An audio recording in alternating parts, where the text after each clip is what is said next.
Start off by showing everyone a video in the first place. And once you've seen that video, you have to just tell me if you were able to spot all the changes that come across in that video. Okay, so let's see the video here. There is also going to be the subtitle, so don't worry in case you're not able to see or understand. So it's also subtitled.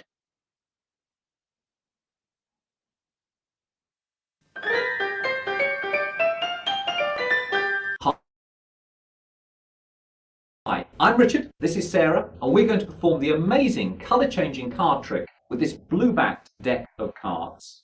Now the idea is very simple. I'm just going to spread the cards in front of Sarah and ask her to push any card towards the camera. Right, okay, let's see. I'm going to go for this card here. Okay. Now Sarah could have selected any card at all from the deck, but she selected the card which is now face down on the table. And what I'm going to ask her to do is show us which card she selected. Right, so the card that I chose was in fact the 3 of diamonds. The 3 of diamonds, okay, an excellent choice. That card goes back into the deck. Now I'm just going to spread the cards face up on the table. Do a little click of the fingers, and you'll see that Sarah's card here has now got a blue back. Not particularly surprising. What's slightly more surprising is all of the other cards have got red backs. And that is the amazing colour-changing card trick. Okay, so I'm just going to pause it for a second here. And can anyone put on the chat how many changes did you spot in this trick? How did they do this trick, and how many changes did anyone spot? And we'll have to be really quick with that. So just put it on chat over here, please. Okay, so if you've seen this before, leave it for other people, but for other, if you haven't seen it, just put it in there, please. All right, so I've seen Ritesh's message. Anyone else? All right, I'm going to move ahead with that, and let's see if you had spotted some of these. Okay.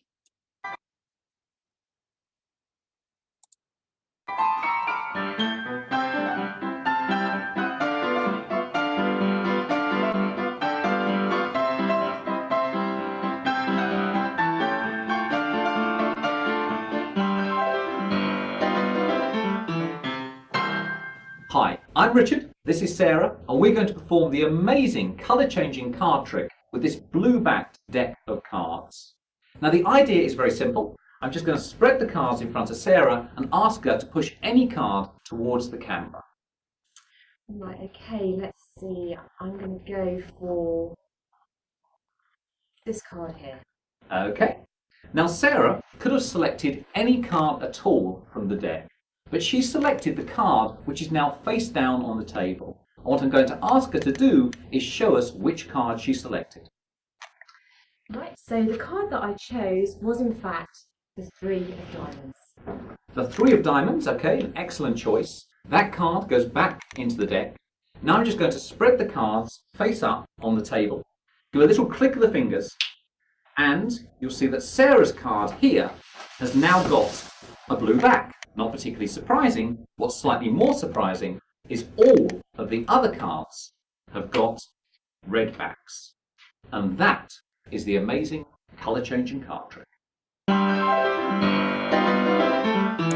So, who got all 4 of them apart from Ritesh? I suspect it was Ritesh. I don't know if others got that. But if you did, yes. Did someone say something? Did someone call my name? No, I said 3, sorry. Okay, all right, okay. So you got 3 of those. Now, one of the things that most people don't get all 4, and in fact, you'd be amazed at how many people get only 1 or 2 right, is we are not looking for what's actually happening. We are more focused on trying to solve the trick. So we were looking for, our expectation probably was directed towards, all right, I'm going to make out how this was done. And I asked you to see the amazing color-changing card trick. So your attention was most likely focused on the cards to see how is it that the change was being carried out, which meant since you were paying attention selectively, you possibly, and in fact, most likely, missed what was actually happening. And that's what happens. In our life, we go through making a lot of assumptions about what we expect to see versus what is actually happening. And this selectivity in paying attention comes in the way of actually making objective decisions. We like to believe we are very objective. We believe that we are very factual, dry, emotional at times when it comes to decision making. But research after research proves that we are not as objective as we like to think ourselves to be. And there's a reason for that. Why are we not as objective? And the reason lies in neuroscience. It's evolutionary. And as we go along, I'll talk about what we're going to cover in today's session. What gets behind this decision making? Apart from neuroscience, and what's the implication of this then in the way we engage with people, in the way we take decisions, in the way we give opportunities to some people and maybe withhold opportunities from some others? So the in groups versus out groups. We're also going to talk about cognitive biases, and by cognitive, it's the word is basically reasoning. So what are some of the reasoning biases and fallacies that we as human beings, all of us, me included, are subject to? We're not going to get into the details of the multiple categories, but I'm going to give you a bit of a heads up on what they are like. I'm also going to give you a little insight into what possibly could be my first, as I'm saying my, as in each person here, what could be your probable biases? What is it that you more possibly judge another, and what triggers you off? And we end with, so what? After having gone through this entire conversation, so what? What do I do with that? So some takeaways for you in terms of how can you consciously enhance objectivity. And there is a very important word here, consciously. It's not natural. It's not something that will not happen without practice. It will require practice. So consciously is important in what we are doing. Okay, very quickly, are the two orange circles of the same size? Yes, no. I'll just hear a voice vote. Yes. Okay. Yes, no. All right. No. Some yes. No. Yes. All right. Okay. Some No. yes, some no. What do you see? Which is the, is it is it a duck? Is it a rabbit? What do you see? Bit of both. Both. Both. When Okay. you ask, we see both. Otherwise, what were you seeing? A duck. Duck. A duck. Okay. A duck first. Somebody was seeing a rabbit? Rabbit, yes. Yes. Rabbit. Okay. Okay. A rabbit or a duck. All right. Moving on to the next one. Are these horizontal lines straight or are they wavy? Very quickly, please. Very. Very. Yes, straight. Straight, wavy. All right. Going on. I'll tell you all the answers later. And what is the word you see very quickly? The cat. The cat. All right. Let me go back and show you. The orange circles are the same size. Yeah. Absolutely. The only reason that possibly some of you didn't see that is the relative placements of the gray circle, but the orange are absolutely the same size. It could be anything. It could be the way we are seeing it. There is no hard and fast rule that is a dead bird or is a duck or a rabbit. It's how we are looking at it. One does not make the other one impossible. The horizontal lines are absolutely straight. The only reason why you're seeing that is the relative placement of the vertical lines, the zigzags that are coming in as a result of that. And therefore, your perception is getting distorted because you expect something to be wavy just because it is appearing to be wavy. Otherwise, if you look at it, the lines are straight. It is where the boxes are kept. That is different. And finally, the word, this is not a word actually. What you're probably thinking as an H or an A is actually a generic symbol. It's just a no meaning word. But the reason why your brain possibly defaulted to looking at it as the word the cat is because that's how the word the cat normally would appear. And our brain defaults to filling in missing information by reaching for what it believes should be there. So what our marvelous brain does, and is what, if I ask you a question, everyone, what do you think is the main function of human brain? What would you say? What is the main function of the human brain? You could put it on chat. To analyze, think, Okay. take decisions. All right. What else? Process information and take decisions. Okay. Fair enough. All right. And also confirm our cognitive bias. All right. So all of that, and the biggest and the main important function of our brain is to protect us. And it does that by taking decisions at lightning fast speeds. One of the biggest things that differentiates human being, Homo sapiens, from the other species is our brain, and the fact that our brain is able to make um, assumptions, our brain is able to reason, and our brain is able to take decisions is the reason why evolutionary times human beings have survived and have in fact supposedly been in the top of the food chain compared to other species. Our brain, because the fact is that it is responsible for our survival, our brain takes decisions at the speed of 1 decision in every 2.5 seconds. Let you absorb that. Unconsciously, subconsciously, you're making a decision every 2.5 seconds and you're not even aware. The decision could be right now to choose to listen to me or not listen to me. You could be possibly thinking about what else is lies ahead of your day, certain tasks to be completed. It could be to do with your family members, it could be to do with your employees, it could be to do with the COVID situation, everything. But that's happening at the unconscious level. And because there is so much happening at an unconscious level, biases are also happening at an unconscious level. And we're not aware of these biases. So, what is an unconscious bias? An unconscious bias is the cognitive thing, which is the reasoning thing, which is happening automatically. It happens very quickly. We're not even aware of it.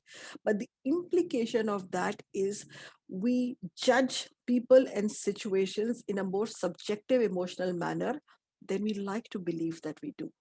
And that then impacts everything. And I'm going to talk about what are some of the implications of that as we move ahead. Our brain receives 11 million bits of information at one time. Excuse me, 11 million bits. I'm going to let that pause. And how much of that gets processed at one time? Anyone? Out of 11 million sensory input that is coming into your mind right now, at one point, how much of that is getting processed? What numbers come to your mind? 0.5%. Anyone else?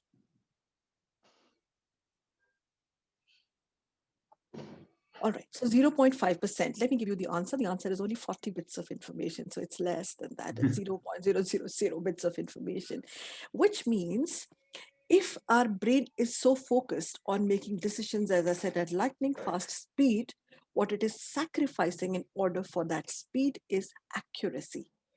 And why evolution times? When our ancestors, our real forefathers and foremothers at millennia ago, when we were roaming around, we shared the planet space with creatures that were bigger and faster than us. The woolly mammoth, the saber-toothed tiger, even the things that were small, let's say a snake or a scorpion, were far more lethal to us. So we had absolute milliseconds to understand whether that big creature coming across to us, is it a friend or is it a foe?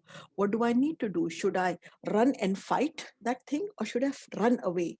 So which is to say the flight or fight response, or in other words, the amygdalian hijack. And our brain learned to do that at absolute fast speed because our very survival depended on it. So that's why when you might have heard your family members, elders in your family say, do not take a decision when you are angry. Calm down, take a few breaths. Because our limbic system, which is the one which happens above the base of the spine here, or rather at the bottom of your neck, that is the one that is responsible for emotions. This is the one that has been around for 50 to 100 million years. The brain, which is here, the frontal cortex, that is the brain that looks for logic, for rationing, for reasoning. That takes zero point 0.5 to 5 milliseconds to catch up, which means to say we need to allow our neofrontal cortex time to process what we are doing, to break this unconscious decision so that we are able to look at it objectively. But that's a conscious process, because what our brain is always going to do is sacrifice speed for accuracy. This is what the focus will be most of the time. So in order to focus on this, you need to be exceedingly cautious. And that's the reason why we're going to talk about that being a conscious decision, consciously objecting or taking conscious objective decisions.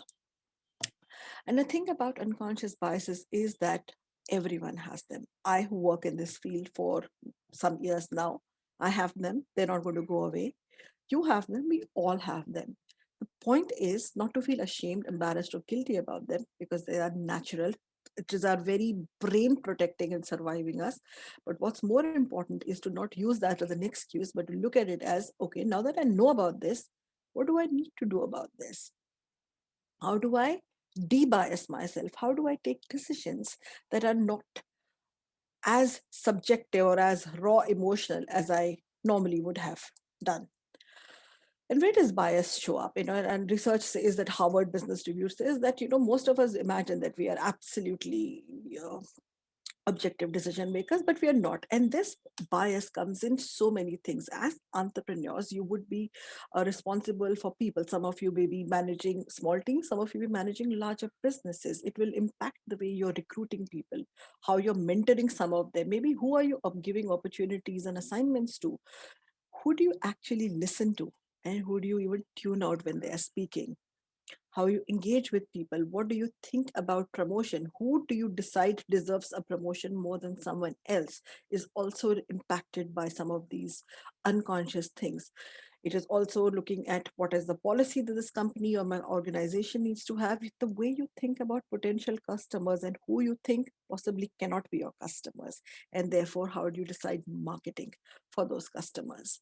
All of these are implications of how bias or cognitive biases can show up in.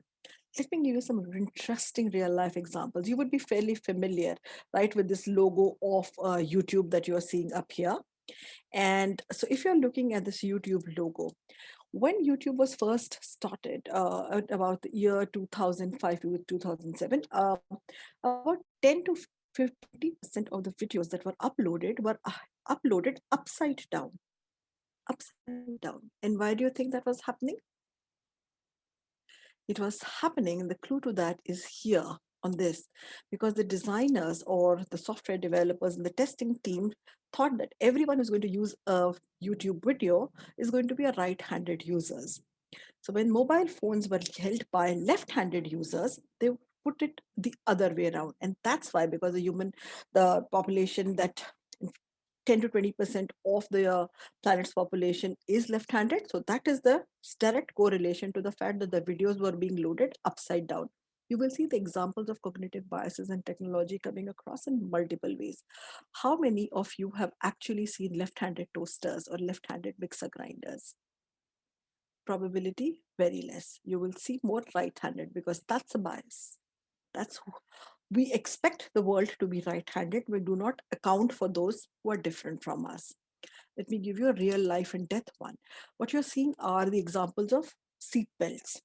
So till the time the law mandated seat belts and crash test dummies in about the 70s, the lawmakers fought with, or the car manufacturers fought with the lawmakers and said they will only use one prototype of a crash test dummy to test the cars.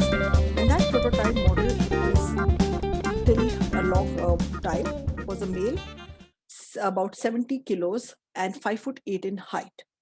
Now, a vast majority of women are not 5'8" in height and 70 kilos, right? Which meant that women have a 43% higher chance of getting injured in accidents because the prototype that is required to test them is not built for their specifications. And if you think that was something happening in 1970s, the first female crash test dummy was introduced exactly 10 years ago. 10 years ago, in 2011. So if you're driving cars, if your family members, women friends are driving cars that were below earlier than that, think about the life and death implications of what I've told you. 43% higher probability. Accent recognition. Many of you might have the Sarah series, Alexa's, Echoes of the World. They are geared because the testing has been traditionally done by white American males based in the West Coast. So the accent recognition is absolutely different. Now, if the self-driving cars are coming up as a more and more reality, women speak at a higher pitch than men. And because majority of the software developers, testers, those who program the algorithms for AI, artificial intelligence, are also men who speak at a lower pitch. These self-driving cars, and in fact, most of these Echoes, Google Homes, and Series do not recognize female voices because their frequency range in which they have been tested for is lower than the pitch that the women speak in. So imagine you're driving a car, self-driving, and you keep saying stop, stop, stop. As a female, it does not stop simply because you're speaking at a higher pitch. Now, that's an impact of who you think your customers are, who you think your users are going to be, who you decide is going to use your product. And that's the implication of where we start seeing our own unconscious biases coming in. Here's a very fascinating piece of research. 60% of the US CEOs are more than 6 feet tall. And this is a research carried out a couple of years ago. That's fascinating when you look at the fact that only 15% of the US male population is above 6 feet tall. So are we promoting people for height? So what does that really mean for women? Forget the men who are shorter. But why do we do that? And that's a statistical piece of research because we sometimes equate qualities of strength, charisma, magnetism, commanding personality with height. And that's why we start looking for people, promoting people, because there's a certain association with that word made. I could go on for these examples, but I don't have the time to do all of them. Multiple examples like that. You're 15 minutes in. Wow. Okay.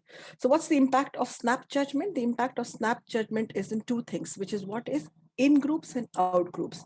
If who's an in group, people like me, and people like me are people I maybe went to college with, had a common hobby with. They like watching the same movies. We like similar food preferences. We stay in the same locality. We have same common friends. Out and multiple variations of that. People I understand. By definition, outgroups are people I don't identify with. I don't have anything in common with. For example, it could be the language, it could be food, it could be the political views, the religious beliefs. I don't identify with them. And what happens is automatically within milliseconds, our brain has classified someone new into an in-group, someone I like, someone I think I will understand and who will understand me, or someone I don't. And we then decide whether we're going to listen to them with the same degree of openness, receptivity, and comfort than we would do to someone who's part of my out group. So we will give more privileges to those who are part of our in groups, and we will not give the same allowances, the same sort of opportunities and chances to someone we don't like, because simply it's us versus them. And in Hindi, we sometimes use this word hamare jaise log or wo log, so it becomes we and them, us and them. That's where the in groups and out groups spaces are. Where does bias come from? It could come from family. It could be the things, unke jaise logon ke sath baat nahi karna. It could come from social media, what our feeds are telling us, all kinds of things. It could be our own life experience. It could come in from multiple ways that we're not even aware of, but that's what's impacting us all around us all the time. We would go through all of these biases. If we had time, I'll just give you a very quick idea. The anchoring bias is when we have a first impression and then we start using everything to base our judgment on that. Benevolence is when we are actually looking at making assumptions on behalf of people without cross-checking with them if they believe anything, if they actually want our benevolence, because it comes from a place of kindness. We make judgments because we think people need our kindness, whether they actually need it or not. Beauty bias is what an example that I shared with you earlier. A variation of the US CEOs. So we are more favorably inclined, about 30% more favorably inclined to people who we think are better looking, and they get different opportunities. Confirmation is what happens when we start confirming evidences of what we already know, and we ignore everything else that is not conforming to that. It happens a lot when it comes to our belief about, let's say, the COVID vaccine right now, or about political views, about the farmers' agitation, about what Greta Thunberg is saying. So we will look for evidence that will support it and discount everything else. Conformity is when I agree with group speak. Whatever others are saying, I also agree with that because I don't want to stand out and call attention to myself. Stereotyping is what we do when we say उनके जैसे सब लोग तो ऐसे ही होते हैं.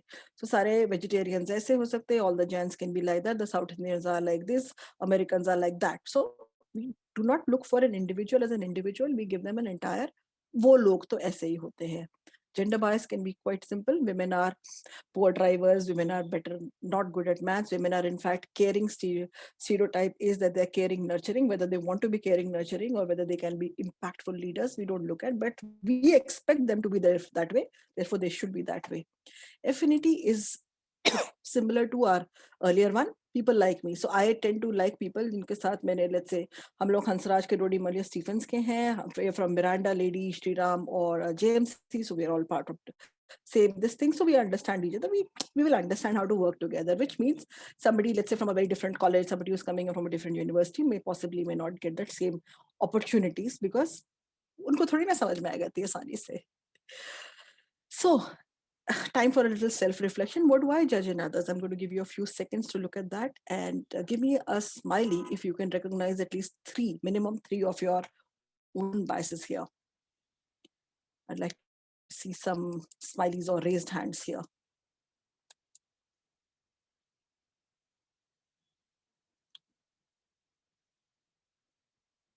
Okay. So Aman has Saloni, because thank you for that. And you're seeing some of these things happening, right? And I've just put a snapshot. I mean, if I started putting at categories, I would have run out of screen space altogether. But you're seeing, and imagine if you're catching yourself right now, next time you remember is, am I giving that same person that same opportunity, the same privilege, the same kind of access to my decision making that I would have given them earlier? So what are some of the things that happen when we are biased towards? This is called micro behaviors or microaggression. These are small things. They're very difficult to prove. They happen drop by drop. It's literally like acid rain. Slow things, very not minute. So facial expression, how we will do that, tone of voice, choice of words. I've got some examples. When someone we don't like, someone we have tuned out mentally speaking, we would be typing on our smartphone or our laptop. We don't call them for invitations. We cut them off. With women, it sometimes comes, a man will explain what she's trying to say is, so that's mansplaining. If you work in different time zones, you tell them to work with that. You have expressions like rolling your eyes, literally like smiling at each other and making it obvious to the other person. Don't call them. Using acronyms that other people might not understand. Making jokes, and we are all familiar with the Sardar jokes, unfortunately, with the South Indian jokes, in India, we have jokes for everything, personally, right? All kinds of things. So these are micro expressions. We're not even aware that we are doing that, but to the person who is the recipient, and you and me possibly have been equally recipient of someone else's bias. Think of how that made us feel. Think about that, and then think of what is it that you might want to do differently a little for other people. Nidhi, Oh, we are at time. 25 minutes in, yeah. Okay, so we're just ending up now. So how do I interrupt bias now? So some of the things in order to de-bias myself, in order to catch out, is there is an acronym that you could look at. It is HALT. When I'm hungry, when I'm angry, when I'm lonely, and when I'm tired. That's the time my decision making is likely to be the most subjective, the most emotional. Hungry, angry, lonely, and tired. Watch yourself in these situations. That's the time you're going to be making very subjective, biased, emotional decisions. What can you do? Think about, who do I like to take for meetings or select for assignments. Is it the same kind of people, or do I really give opportunities to different kinds of people? When I say, ये तो हमारी team में fit नहीं होने वाला, what does that really mean? What does fit mean? Who are you excluding as a result? Who do I encourage to speak out in meetings? Who do I literally shut away by expressions, by like this way or like rolling my eyes? So who doesn't even get an opportunity? For example, introverts versus extroverts. Do I create space for the introverts to speak in because they might require a little longer reflection time? Who do I actually go out of my way to interact with because I feel uncomfortable with? Are there people I keep giving second chances? Think of that. Maybe you find them like an affinity bias. And what do you do with this? First of all, accept that they're normal. All of us have them. Identify who and what triggers you off. Pay your attention to what's happening inside around that. If you have a positive stereotype, which is something like all South Indians possibly are good at maths and brainy, that's a positive stereotype. What about artistic South Indians? What about those who want to be dancers and chefs? So, just because they're supposed to be brainy doesn't mean they cannot be anything else. So positive stereotypes can be equally harmful. Think about which situations do I really take the most emotional decisions, and think back at the last time you were angry, etc. Think of your own workplace. Where can biases mostly creep in the way I'm hiring, in the way I'm promoting, and in the way I am doing appraisals? Create systems around that. If someone tells me, that this is a biased decision, how am I going to address that? How will we as a group address that? So I'm going to conclude with a very simple thing. The fact that people are going to be very different. Diversity is around us. It has always been around us. That's a given. What will require choice and conscious choices, inclusion, creating an opportunity for others to get included. And that's a little bit about me. I think it's already been shared. This is my website. You can always go look it up a little later. And with that, I conclude. I know a little over 20 minutes, but we still have space for question answers now. Thank you so much, Nidhi. Members, if you have any questions, we have a few minutes for some questions to go in. Sanjeev sir, please go ahead. Thank you, Sankalp. Nidhi, this has been a very powerful and really inspiring talk by you. Thank I you. have a specific question which I want to ask you. While we have a few, very few predominant left-handed people, instance of Pati, who is a lefty, but she does a lot more things with the right hand than I can do with my left because of the convenience that we have. My daughter is a lefty, confirmed lefty, and she Okay. could write A to Z in school when she was in nursery. And the teacher called my wife, and then she went with her, and with the left hand, she wrote A to Z in half a minute. Whereas the teacher was always saying, pick up the pencil in your right hand and start writing. So, those things were there. My query is, Shiv Glover will identify, 50 years ago in school, we had a teacher, a master, who could write with both hands. Yeah. Left hand as well as right. I've never met another man who is ambidextrous with writing. So the query is, how do some people become perfect ambidextrous? Whereas many others, like in cricket, you have a right-handed bowler and a left-handed batsman, same man. Left-handed, right-handed batsman. Why is it a difference? Why is it like a halfway sort of mark? They may not be very proficient in either, but they are way above the normal. And third category, of course, is people like us who are only right-handed in everything we do. So how do you explain this predominantly left-handed being better right-handed management, mixed ambidextrous, and of course the rest of us are residue? Why does that happen? Okay, so there might be certain medical reasons for that, which I'm not qualified, in all honesty, Sanjeev sir, to answer that. What I can tell you is that the environment plays a role. If I'm constantly being told that you have to be a righty simply because the toasters or the devices that we have, even the mouse. Fortunately, nowadays the mouse are being built for left-handed people as well. But let's look at the assumptions that everyone is going to be right-handed. So what does it mean for a lefty? That they have to conform, that they have to survive and adapt and thrive and be something that they are not. May I request everyone to do a quick exercise with me, Sanjeev? Hopefully that might give you some example. Yeah. Okay, so it's a process I'm going to ask everyone to do. Just fold your arms in any position that comes, in a position that comes naturally to you. So just put your arms like that and hold for a few seconds. Is everyone doing that? I'm not checking the videos, but I'm going to say, okay. All right, now uncross and do the other way around. Uncross and do the other way around. Put the hand which was top on bottom. All right, fine. I suspect. All right, put it back down.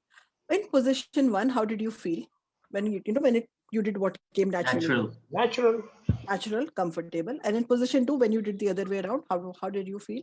We obviously do it and kept thinking something is wrong. It's not aligned properly.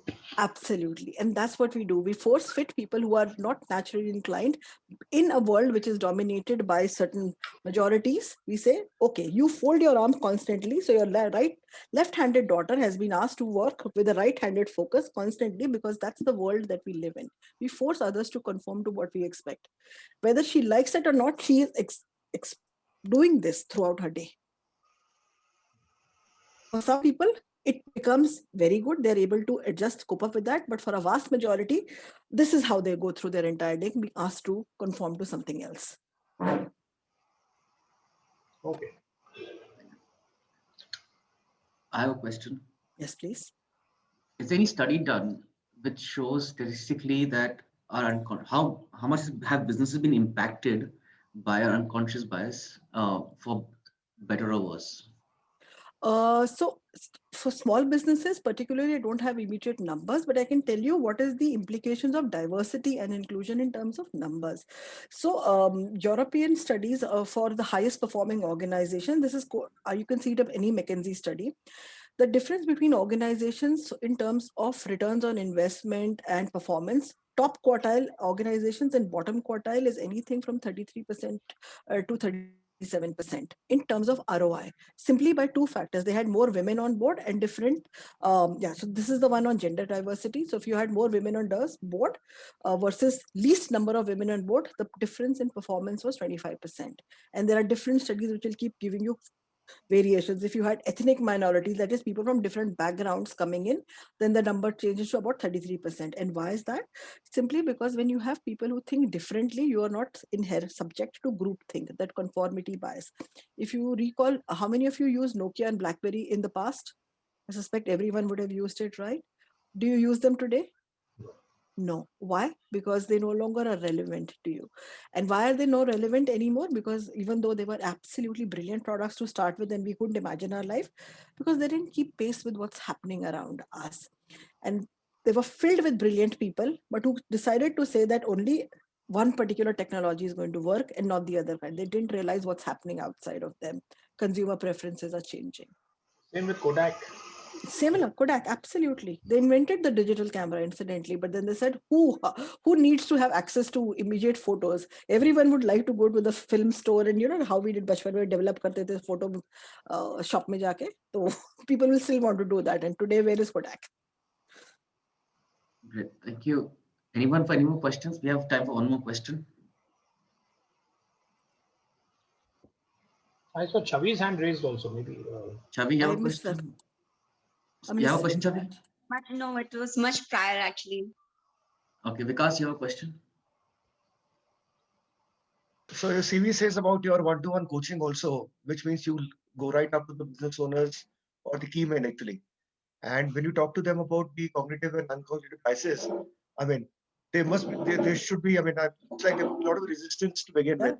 How do you sort of, make them evolve? How do you sort of make them realize, and how do they finally fall in place, so to speak, how's been those experiences, So one-on-one coaching, it depends a lot with individuals. Some people are inherently coachable, that they are quite open to that. Some people are not.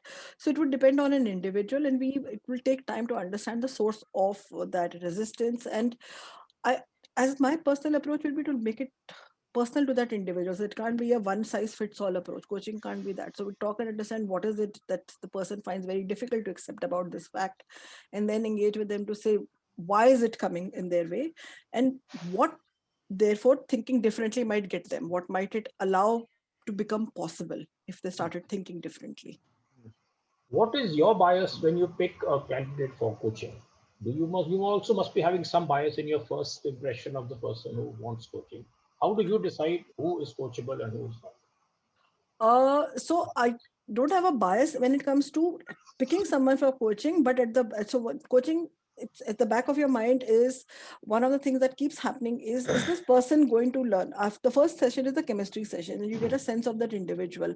How is that person going to be open to listening, etc.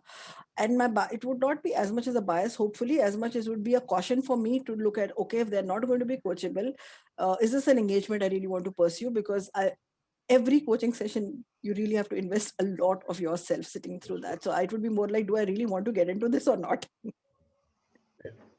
Thank you, Nidhi. Just on a lighter note, when we meet people of a certain type, right? You say, yeah, I have experience here. I know these kind of people. You push nahi kar payenge. Now, is that experience or is that bias? You tell me. I don't know. When It's confusing, right? So when you say is type ke log kar nahi payenge, are you looking at everyone in is type ke log, or are you giving that person a benefit of doubt? Because you have not interacted with that one person who might equally be an exception to the rule. Right. When we paint everybody with a broad brush, that's stereotyping and saying, oh, bias hai. Yeah. Okay. Thank you. Thank you, Nidhi, for that lovely talk. Can you share your screen so I can share mine, please? Sure, I will do that. Stop. Sorry. Stop. Sankar, do share her contact details with us at the end of the meeting. Yeah, Nidhi, how do you like members to get in touch with you? Is that you prefer phone or email, whatever you like? Email would be good. I actually have my website. So if I send it across to Kanchan, it should be there. But my email address is very simple, Nidhi, N-I-D-H. I'll put it on chat, so you will all I can get put it. your website and email on chat so that members can get in touch with you for further consultations. Sure, thank you. Nidhi, this is sort of an appreciation from our side. Thank you so much for taking the time this morning. And members and guests can give her a huge round of applause for her lovely talk. Thank you so much.